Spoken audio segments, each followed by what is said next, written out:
નમસ્તે, સ્વાગત છે તમારું આજના તાજા હવામાન સમાચારમાં। ગુજરાતના દરેક જિલ્લાના સમાચાર જણાવું તે પહેલાં જે પણ મિત્રો અમારી યુટ્યુબ ચેનલ પર નવા હોય તેઓ ચેનલને સબસ્ક્રાઇબ કરે અને વિડીયોને લાઇક કરે, જેથી તમને દરરોજના તાજા હવામાન સમાચાર મળી રહે।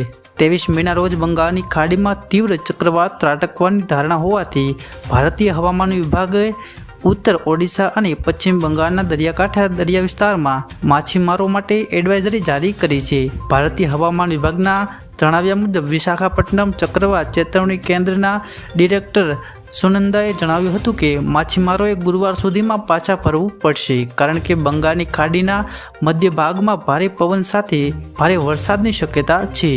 હવામાન વિભાગની આગાહી અનુસાર ચક્રવાત 23 મેથી 27 મે વચ્ચે ઓડિશા ઉપરાંત મહારાષ્ટ્ર અને ગુજરાતને અસર કરે તેવી શક્યતા છે। તેથી હવામાન કચેરીએ 28 મે 2024ની આસપાસ ગુજરાત અને મુંબઈમાં ભારે વરસાદની આગાહી કરી છે। હવામાન વિભાગે અરુણાચલ પ્રદેશ, આસામ, મેઘાલય, નાગાલેન્ડ, મણિપુર, મિઝોરમ, ત્રિપુરા અને અન્ય રાજ્યોમાં 23 મે સુધી હળવા વરસાદની આગાહી કરી છે। તેના તાજેતરના બુલેટિનમાં આઈએમડીએ જણાવ્યું હતું કે વાવાઝોડાની સાથે હળવાથી મધ્યમ વરસાદ થશે। હવામાન વિભાગે કર્ણાટક, પોંડુચેરી, આંધ્રપ્રદેશ, તમિલનાડુ, કેરળ, લક્ષદ્વીપ અને તેલંગાણામાં 23 મે સુધીમાં હળવાથી મધ્યમ વરસાદ તેમજ ગાજવીજ, વીજળી અને ભારે પવનની પણ આગાહી કરી છે। આ દરમિયાન કેરળમાં છેલ્લા કેટલાક દિવસોથી ભારે વરસાદ પડી રહ્યો છે। રાજ્ય સરકારે રહેવાસીઓને ખાસ કરીને પર્વતીય અને દરિયાકાંઠાના વિસ્તારોમાં રહેતા લોકોને સાવચેત રહેવા વિનંતી કરી છે। બંગાળની ખાડીમાં હવામાનમાં ફેરફારની સંભાવના વધી છે। દક્ષિણ પશ્ચિમ બંગાળની ખાડીમાં નીચા દબાણને કારણે ઓડિશાના દરિયાકાંઠાના વિસ્તારોમાં મુશળધાર વરસાદની સંભાવના છે।